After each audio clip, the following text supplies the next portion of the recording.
Coming up in the National Report, the Prime Minister consults with world leaders on value-added tax. Also tonight, the Lifeline, a new helipad offers for Bahamian patients. And an afternoon fire turns deadly. Ahead tonight, the failed effort to save the tiny victim.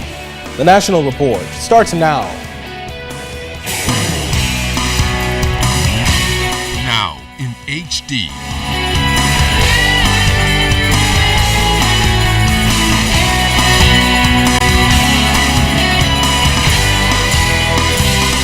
ZNS Network presents The Bahamas Tonight.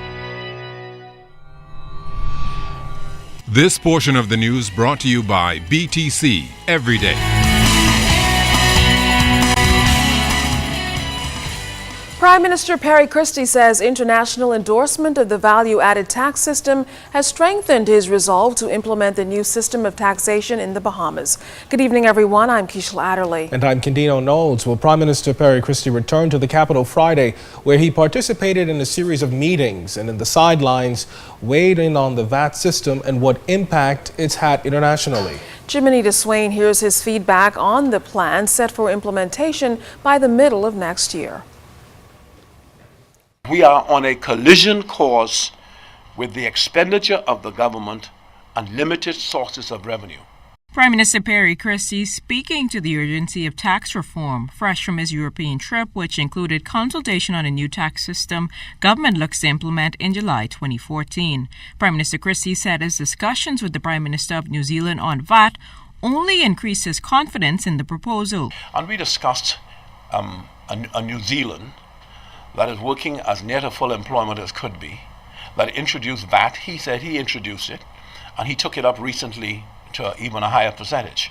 All right, that he thought that he could make available to the Bahamas immediately any number of persons who could come in here and explain to business persons how the business persons of New Zealand has prospered, all right, and that it has not missed a beat. With mounting debt from international borrowing and the resulting lowering of the country's credit rating, it's been argued that the current tax structure does not serve the country's needs well. In the current proposal, VAT would be charged at a rate of 15%, and its revenue potential is around $200 million annually. However, Mr. Christie said he is open to any discussions on the issue. The business community and the government are supposed to work together. No one's supposed to surprise anyone. They are supposed to work in tandem with each other, and I am the kind of Prime Minister, when I spoke to the Chamber of Commerce, I indicated to them who would sit with them and listen to what they have to say. But in the context of government, the work will continue towards a conclusion. But anything you want to say to me, I'm prepared to listen to it, whether it's respect to timing, whether it's respect to structure. Prime Minister Christie says government is firing on all cylinders and there has been no change regarding the VAT's implementation date of July 2014. Jiminy DeSwain, ZNS Network News. The University of Miami launched its helipad this morning. Bahamian government officials were there for what's being viewed as the introduction of another lifeline for the region. Chris Saunders was in Miami and has this report. The Bahamian delegation led by the Minister of Health, the Honorable Dr. Perry Gomez, here at the University of Miami's healthcare facility for the formal dedication of the helipad. Dr. Gomez says that the helipad will be a part of bringing good healthcare to the Bahamas. But it's particularly important to us in Bimini as we develop Bimini as a major touristic center, that for emergencies, Bimini is closer to Miami than it is to the capital city, Nassau. The Minister of Health, Dr. Perry Gomez. Now, Dean of the Medical School here at the University of Miami, Dr. Pascal Goldsmith, says that this is simply not a landing pad, but it is a lifeline to patients to have access to the groundbreaking medicine going on here at the University of Miami. Also, President of the University of Miami, Dr. Shalala, was in attendance as well, and she pointed out that this is a part of the university extending its medical footprint throughout the region and, of course, in the Bahamas. She also pointed out that the Bahamas already has great health care. This is simply a partnership in continuing to bring that great health care to Bahamians. At the University of Miami Hospital in Miami, I'm Chris Saunders, ZNS Network News. Well, a 3-year-old boy is dead tonight following a fire in the Ober Alley community.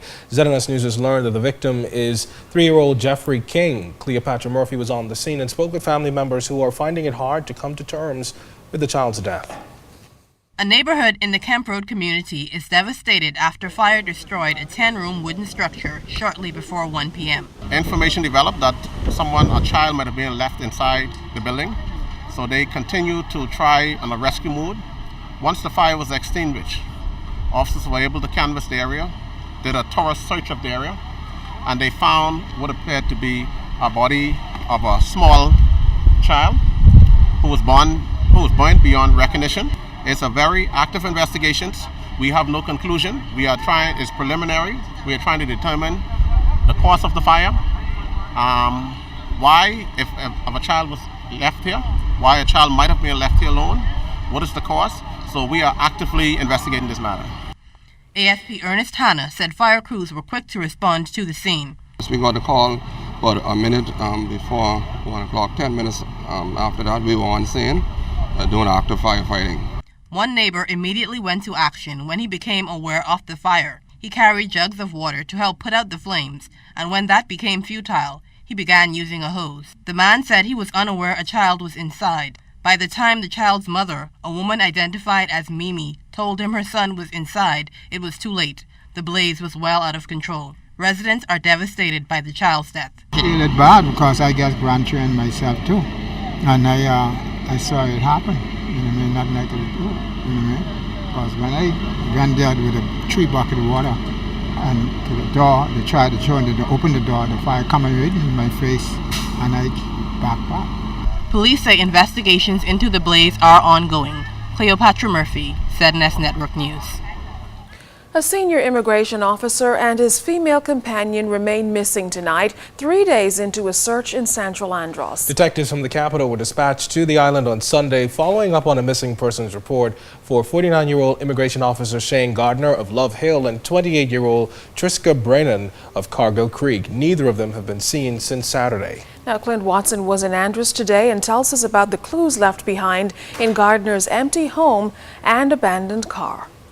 49-year-old Shane Gardner, the immigration officer stationed at the Fresh Creek International Airport, and 28-year-old Triska Brennan, his girlfriend and longtime resident of Central Andros, are the subject of an intense investigation into their bizarre disappearances. Resources have been brought in from North Andros, the Central Detective Unit in Nassau, and civilians on the island, all in an effort to find the couple. Helicopter surveillance supported the ground search headed by officer in charge of the Andros District, Superintendent Bruce Arnett. Our priority is their safety. We are not willing to speculate. We're not willing to deal with the rumors. We just want to speak to the fact. And we right now are actively checking every aspect of the community. Police processed 2 crime scenes, Gardner's home in Love Hill, where Brennan's vehicle was still parked, and a beach off a dirt road in Davis Creek, where they found the government vehicle issued to Gardner. The vehicle was later taken by the police to the station for further processing. Based on what we observed, there appeared to be what looked like blood on one of the rear tires. Back at the scene by the beach, Brennan's family drove to the area, distraught about the ordeal. They were in no condition to talk to us. Back at the home, police refuted claims that it was a bloody scene. They said there was no sign of blood in the house, although we've learned that there may have been bullet holes in a washing machine and in the immigration registered car. Initial reports to ZNS News was that the place was ransacked. Police did not confirm or deny that report. However, looking through this window, we can see evidence that something's out of place. There's a chair that's turned over, a bottle that's on the floor, also some other things appear to be out of place. You look through the window, you can tell something doesn't appear normal about this picture. Andros is one of those communities where people normally come together in times like these. Our main concern, Clint, is that family members don't get misinformation, and we want to set the record straight. We are looking for your loved one. We are still hopeful that we will find them, and we are hopeful that we will find them alive. Residents on the island are in shock and disbelief. Peter Douglas, who heads the Ministry of Tourism's office, and Central Andros Administrator Cleola Pinder say this kind of thing doesn't happen in such a quiet and peaceful community. Tragedies like these are just absolutely horrific, and it is the talk of the day. And, we just hope the outcome is a good one. Everybody knows everybody, so that's why it's even so personal. and it's hard to even talk about it because we know these people very well. I guess somber would be a word to describe everyone's feeling. Numb, because you're still in shock. You're praying and hoping for the best. So that's what it's been like. I don't think many persons really could work in this atmosphere. Police have gone on record saying they have little to go on, and that's why they're appealing to the public, anyone with any information, to contact them, no matter how small it may be. It could be the missing link. In Central Andros, Clint Watson, ZNS Network News. Police have charged 32-year-old Marcelo Cartwright, who you'll see in just a second in a yellow shirt, and 22-year-old Jamal McCoy in connection with that drug bust at the Lyndon Pindling International Airport Friday. Police say around 3:45 p.m. Friday, officers from the Central Intelligence Bureau, acting on a tip, went to the U.S. Departure Lounge and conducted a search of a carry-on bag owned by the accused men. They discovered 2 pounds of cocaine, which have an estimated street value of $13,000. The defendants, who were traveling to the U.S., were arrested in court today. They were charged with possession of dangerous drugs with intent to supply, taking preparatory steps to export dangerous drugs, conspiracy to export dangerous drugs, and conspiracy to possess dangerous drugs. Now, they weren't required to enter pleas. A voluntary bill of indictment will be filed. The case has been adjourned to April 17th of next year. Attorney Gregory Hilton and attorney Jomo Campbell are representing the duo.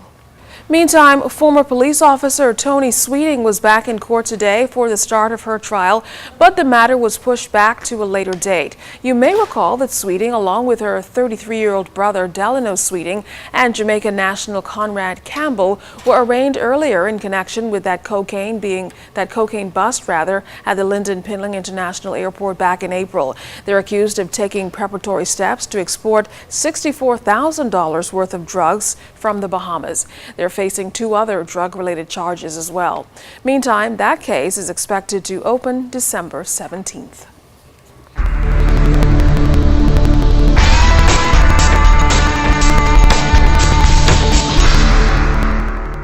Well, in your first check of weather, we had a breezy day around the islands and some showers out there. Rainfall, a little over, just under an inch and a half in the rain gauge. 82 was the official high, 72 the official low. Right now, we have 73 degrees outside our studios, with still a nice east-northeasterly brisk wind. 12 knots, relative humidity at 83%, the barometric pressure 30.09 inches, and it is on the rise. That's a look at your quick check on weather.